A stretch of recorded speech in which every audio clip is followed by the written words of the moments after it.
அன்புள்ளம் கொண்ட அனைவருக்கும் அன்பார்ந்த வணக்கம். நாம் இந்த நிகழ்ச்சியில் 2023ஆம் ஆண்டு முடிஞ்சு 2024 புத்தாண்டு பிறக்க போகுது. அதற்கான பலனை தான் நாம் இப்போ பார்க்க போகிறோம். பொதுவாகவே பார்த்திங்கன்னா மிகவும் சிறப்பாக இருக்குது இந்த புத்தாண்டு. எதுக்காகன்னு பார்த்திங்கன்னா பொருளாதார முன்னேற்றம் அதிகமாக இருக்குது. பொருளாதார முன்னேற்றம் அதிகமாக இருந்தால் எவரும் எப்படி சொல்லலாம், எல்லோரும் கஷ்டப்பட வேண்டியதில்லை. பணப்பெருக்கம் அதிகமாக இருக்கும். எல்லாத்துக்கிட்டேயும் காசு பணம் புழக்கங்கிறது அதிகமாக தான் இருக்கும். யாரும் கவலைப்பட வேண்டியதில்லை. காலசக்கரத்தில் லாபம் தர வீடான 11வது வீடு தனது சொந்த வீடான கும்பராசியில் ஆட்சி பெற்று அமரப்போகிறார். மறுபக்கம் பார்த்திங்கன்னா ஏப்ரல் மாதத்தில் தனஸ்தானத்தில் குரு பகவானும் வரப்போகிறார்.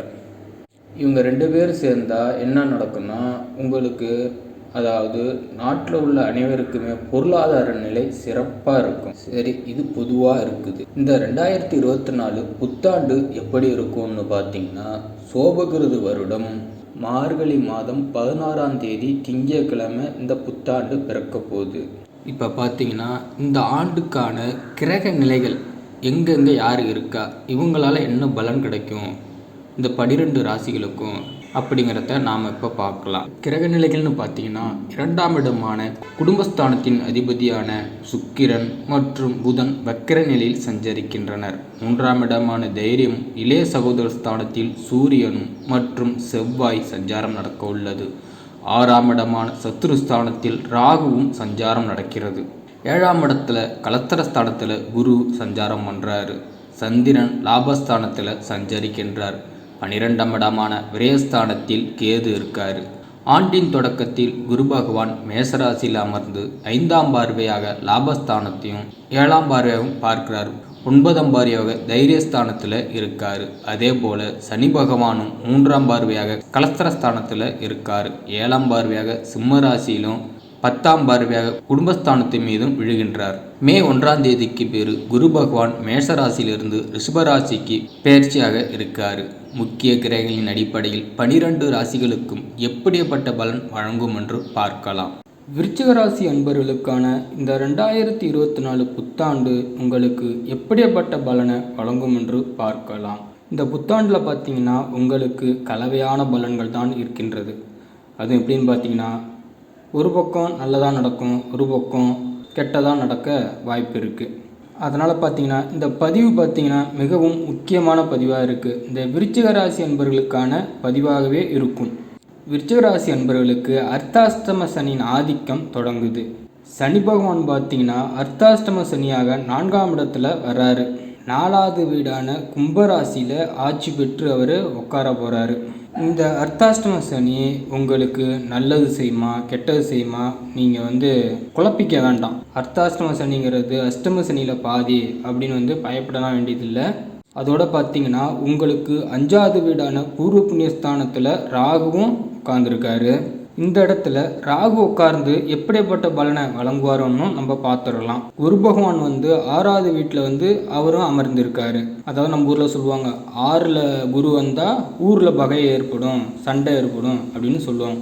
6வது வீட்டில் அவர் வந்தாலும் பகையை ஏற்படுத்தினாலும் கொஞ்ச காலத்துக்கு தான், அப்புறமேட்டுக்கு 7வது வீட்டுக்கு மாறி நல்லதே செய்வார். அதனால் நீங்கள் பயப்பட வேண்டியதில்லை. சரி, அர்த்தாஷ்டம சனி என்ன செய்யும்னு நம்ம இப்போ பார்த்துடலாம்.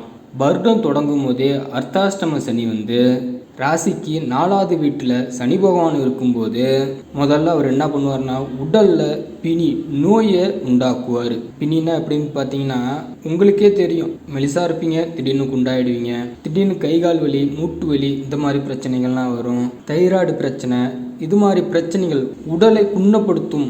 அதாவது பார்த்தீங்கன்னா உடல் நோய்வாய்ப்பட்டு உங்களை முடக்க செய்யும். அது மாதிரி இடத்துல அவர் உட்காந்துருக்காரு. நீங்கள் தீய பழக்க வழக்கங்கள்லாம் இருந்துச்சுன்னா, அந்த மதுக்கு அடிமையாக இருப்பீங்க பார்த்தீங்கன்னா, அதெல்லாம் குறைச்சிக்கணும். இல்லைனா அந்த அர்த்தாஷ்டம சனியில் உங்களை போட்டு சின்னாபின்னமாக ஆக்கும். அதோட பார்த்தீங்கன்னா உங்கள் வீட்லேயே சனி பகவான் 4வது வீட்டில் இருக்கும்போது தாய் வீட்டில் சொந்தம் இருக்காங்க பார்த்தீங்களா, தாய் மாமன், தாத்தா பாட்டி, இவங்களாம் இருக்காங்க பார்த்தீங்களா, அந்த உறவில் உங்களுக்கு பார்த்தீங்கன்னா விரிசல் ஏற்படும், மனக்கசப்புகள் வரும். அவங்கள்ட்ட முடிஞ்ச அளவுக்கு நீங்கள் கொடுக்கல் வாங்கல கவனமாக இருக்கணும். பேச்சுவார்த்தையில் நிதானமாக பேசுங்க. சித்தியாச்சே, பெரியப்பாவாச்சே, பெரியம்மாவாச்சே அப்படின்னு உதாசீனப்படுத்தி பேசாதீர்கள். இந்த விஷயத்தில் கவனமாக இருக்குதுங்க. சரி, அடுத்தது யாரான்னு பார்த்தா குரு பகவான். குரு பகவான் 6வது வீட்டில் இருக்கார். 6வது வீடுங்கிறது பகை வீடு. பகை வீடு என்பது 6ல் குரு இருந்தால் ஊரில் பகை ஏற்படும். ஏப்ரல் மாதம் வரைக்கும் குரு பகவான் 6வது வீட்டிலே இருக்கிறதால நீங்கள் என்ன பண்ணுறீங்கன்னா, அடுத்தவங்க பஞ்சாயத்தில் தலையிடவே கூடாது. உங்கள் வேலையை நீங்கள் தான் செய்யணும். அடுத்தவங்க வேலையை நீங்கள் வாங்கி போட்டு செய்யக்கூடாது. உங்கள் வேலையை அடுத்தவங்கள்ட்ட கொடுக்கக்கூடாது. வெளியிடத்துக்கு போகும்போது யாரோ ஏதோ பேசிகிட்டு இருக்காங்கன்னா நீங்கள் பேசாமல் உங்கள் வேலை உண்டு நீங்கள் உண்டுன்னு வந்துடணும். அங்கே ஏதாவது மூக்கு நுழைச்சிங்கன்னா உங்கள் மூக்கு உடப்பட்டு வெளில வந்துடுவீங்க. அந்த அளவுக்கு உங்கள் நேரம் இருக்குது. இன்னொரு முக்கியமான விஷயம் என்னென்னு பார்த்தீங்கன்னா, இந்த எது ஜாயிண்ட் போட்டு பணம் வாங்கி கொடுக்காதீங்க. அப்புறம் நீங்கள் தான் தண்டக்கடை அடைக்க வேண்டிய சூழ்நிலை உங்களுக்கு இருக்குது. பண விஷயத்துலேயும் கவனமாக இருந்துக்குங்க. அரசியல்வாதிகளுக்குன்னா என்ன சொல்லணும்னு பார்த்தீங்கன்னு வச்சிங்களேன், ஆதாரமற்ற செய்தியை சொல்கிறது, வலைத்தளங்களில் பேசும்போது உண்மை செய்தி மட்டும் சொல்லுங்கள். நம்ம கையில் தான் மைக் இருக்க, என்ன வேணாலும் பேசுனீங்கன்னா அப்புறம் ஜெயிலில் போய் தான் உட்காந்துருக்கணும். அந்த அளவுக்கு உங்கள் நேரமும் இருக்குது. குரு பகவான் ஏப்ரல் மாதம் 21 உங்கள் வீடான 7ஆம் வீட்டுக்கு அவர் வரப்போகிறாரு. அதாவது பார்த்தீங்கன்னா கலஸ்திரஸ்தானத்தில் குரு பகவான் வருகின்றார். ஏப்ரல் மாதம் 21 அப்புறமேட்டு பார்த்தீங்கன்னா உங்களுக்கு நல்ல நேரம் தொடங்கிடுச்சு. குரு பகவானுடைய சுகப்பார்வை உங்களுக்கு கிடைக்குங்கிறதால இதுக்கு மேலே பார்த்தீங்கன்னா அற்புதமான பலன்கள், கொடிகட்டி பறக்கும் சூழ்நிலை உங்களுக்கு அமைத்து தர போகிறார் குரு பகவான். சனி இருக்காருல, அர்த்தாஷ்டம சனியில் அதோட பாதிப்பை குரு வந்த பிற்பாடு அவர் குறைக்குவார். கொஞ்சம்னா குறைச்சிருவார். அப்போ 7க்கு குரு பகவான் வரும்போது என்ன நடக்கும்னு பார்த்தீங்கன்னா, மனைவிக்கு வேலைக்காக நீங்கள் முயற்சி செஞ்சீங்கன்னா வேலை கிடைக்கும். அதே மாதிரி பார்த்தீங்கன்னா, இந்த திருமணம் ஆகாத ஆண்கள் பெண்கள் இருந்தாங்கன்னு வச்சிங்களேன், அவங்களுக்கு இந்த தடைகள் நீங்கி கல்யாணம் கைகூடும். இந்த ஏப்ரல் மாதத்துக்கு அப்புறம் நீங்கள் இந்த கல்யாண முயற்சிகள்லாம் ஈடுபட்டிங்கன்னா டக்குன்னு கைகூடிடும். இந்த சொந்த பந்தங்கள்லாம் அவங்களை கேள்வி கேட்டு அசிங்கப்படுத்தினாங்க பற்றியா, என்ன கல்யாணம் நடக்கலையா அப்படின்னு அவங்களுக்கெல்லாம் தக்க பதிலடி கொடுக்குற விதத்தில் இந்த திருமண முயற்சி உங்களுக்கு கைகூடி வரும். இல்லை நீங்கள் கூட்டு தொழில் செய்யணும்னு இருக்கீங்கன்னா ஏப்ரல் மாதத்துக்கு அப்புறமா சேர்ந்து செய்யுங்க, நல்லபடியாக இருக்கும். அதுக்கு முன்னாடியே செய்ய வேண்டாம். இப்போ வேணால் பேசி வச்சிங்க, ஏப்ரல் மாதத்துக்கு அப்புறம் செஞ்சுக்கலாம். தனிச்சே தொழில் செஞ்சிட்ருக்கேன், இப்போ முதலீடு போடலாமா அப்படின்னு நினச்சிங்கன்னா இப்போ போட வேண்டாம். ஏப்ரல் மாதம் அந்த குரு பயிற்சிக்கு அப்புறம் முதலீடு போட்டிங்கன்னா பல மடங்காக வாய்ப்பு வரும். உங்களுக்கு 5வது இடத்துல ராகு இருக்கார். அவர் என்ன பண்ணுறாருன்னு பார்த்தா, ராகு என்ன பண்ணுவார்னு பார்த்தீங்கன்னா, பூர்வீக சொத்துலாம் இருந்துச்சுன்னு வச்சிங்களேன், தேவையில்லாத பதற்றத்தை உங்களுக்கு உருவாக்குவார். இப்போ நீங்கள் கிராமத்துலேருந்து டவுனுக்கு வந்துட்டீங்கன்னு வச்சிங்களேன், சிட்டிக்குள்ளே இருக்கீங்கன்னா மறுபடியும் நீங்கள் கிராமத்தில் போயிட்டு அந்த இடத்த பார்த்தீங்கன்னா எவனா வேலையை போட்டு வச்சுருக்கானோ அப்படின்னு அச்சத்திலே நீங்கள் இருப்பீங்க. அதற்கு நீங்கள் என்ன பண்ணுறீங்கன்னு வச்சிங்களேன், உரிய முறையில் போயிட்டு அளந்து கம்பி வேலையை போட்டு வந்துட்டீங்கன்னு வச்சிங்களேன், அந்த பிரச்சனைக்கான தீர்வை முடிஞ்சிடும். மனக்குழப்பத்திலேருந்து நீங்களும் நீங்கி விடுவீங்க. இந்த பூர்வீக சொத்தில் ஏதாவது பிரச்சனைகள் வந்தால் அதை நீங்கள் வெளியிலேயே பேசி தீர்த்துக்குங்க. கோர்ட்டுக்கு போக வேண்டாம். எவ்வளவுக்கு சீக்கிரமாக நீங்கள் வெளியிலேயே சண்டைக்காரன்ட்டே பேசி நீங்கள் சமரசமாக முடிச்சுக்கிறது தான் நல்லது. கோர்ட்டுக்கு போவது சரியாக இல்லை. இந்த வழக்கு விவகாரத்திலே கோர்ட்டு பக்கம் எட்டி பார்க்காதீங்க. எதாக இருந்தாலும் கொஞ்சம் விட்டு கொடுத்து போங்க. விட்டு கொடுத்து போகிறவங்க கெட்டு போவதில்லைன்னு சொல்லுவோம். இந்த பக்கம் பார்த்தீங்கன்னா லாபஸ்தானத்தில் நாணக்காரகன் கேது இருக்கார். கேதுவே லாபத்தில் இருக்கிறதால நாணக்காரகன் தான் கேது, விஷமற்ற பாம்பு. இப்போ நீங்கள் என்ன பண்ணுறீங்கன்னா, சிந்தித்து பொறுமையாக செயல்பட்டீங்கன்னா உங்களுக்கு வெற்றி கண்டிப்பாக கிடைக்கும். பொறுமை கடலை விட பெரியது. அப்போ நீங்கள் என்ன பண்ணுறீங்கன்னா, யார்கிட்ட வேணாலும் யோசனை கேட்கலாம், ஆனால் முடிவு நீங்கள் தான் எடுக்கணும்.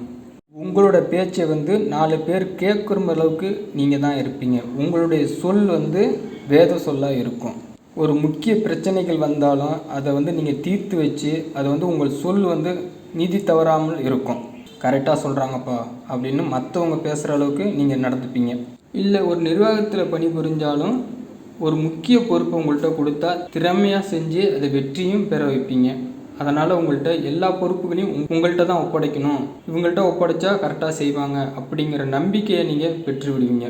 அதே நேரத்தில் இதனடா அது பெரிய சுமையாக இருக்க, இதுக்குண்டா நமக்கு இந்த இருக்கிற வேலையை செய்ய முடியல, இந்த வேலையை எப்படா செய்கிறது அப்படின்னு நீங்கள் நினச்சிங்கன்னா அது சரிப்பட்டு வராது. பரவாயில்ல நம்ம செய்யும் அப்படின்னு நினச்சி செஞ்சிங்கன்னா உங்களுக்கு வேலையில் ஊதிய உயர்வு, சம்பள உயர்வு இது போன்ற விஷயங்களில் உங்களுக்கு பக்கபலமாக அமையும். சனி பகவான் சுமாரான இடத்துல இருந்தாலும் குரு பகவான் அள்ளி கொடுக்கும் இடத்துல அவர் இருக்கார். அதேமாரி பார்த்தீங்கன்னா ராகு சுமாரான இடத்துல இருந்தாலும் கேது உங்களுக்கு பக்கபலமாக வாரியும் கொடுப்பாரு. இந்த ஆண்டில் பார்த்தீங்கன்னா ஏற்ற இறக்கமாக தான் உங்களுக்கு அமையும். அதுக்கு நீங்கள் என்ன பண்ணுறீங்கன்னா ஏப்ரல் மாதம் வரைக்கும் பொறுமையாக இருங்க. எந்த முக்கிய முடிவுகளும் எடுக்க வேண்டாம். ஏப்ரல் மாதத்துக்கு அப்புறம் நல்லாவே இருக்குது. சனிக்கிழமையில் சனி பகவானுக்கு எல் தீபம் ஏற்றி வணங்கி வாங்க. இந்த சாலையோரத்துலலாம் படுத்துருக்காங்க பார்த்தீங்களா, வீடு இல்லாமல், அவங்களுக்கெல்லாம் உங்களால் முடிஞ்ச அன்னதானம் செய்யுங்க, ஆடை தானம் செய்யுங்க. உங்களை சிறப்பாக வாழ்வதற்கு வழிவகுப்பான் இந்த இறைவன். விருச்சிக ராசி அன்பர்களுக்கு புத்தாண்டு வாழ்த்துக்கள்.